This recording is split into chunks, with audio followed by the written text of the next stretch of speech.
66 जणांचा मृत्यू झाल्याची माहिती आहे। तर या वादळामुळे झाडं, विजेचे खांब देखील उन्मळून पडलेत।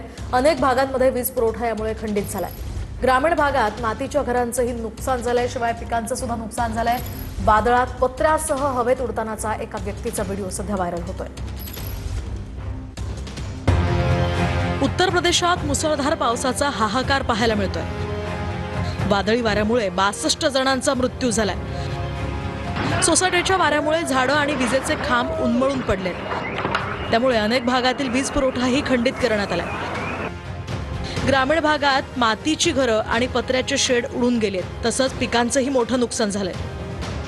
मुसळधार पाऊस आणि धुळीच्या वादळामुळे अनेक भागांमधले रस्ते, वाहतूक विस्कळीत झाली आहे। प्रशासनानं बाधित भागांमध्ये मदत आणि बचाव कार्य सुरू केले, तर हवामान विभागानं पुढील 24 तासांसाठी अनेक जिल्ह्यांमध्ये मुसळधार पाऊस आणि वादळी पावसाचा इशारा दिलाय।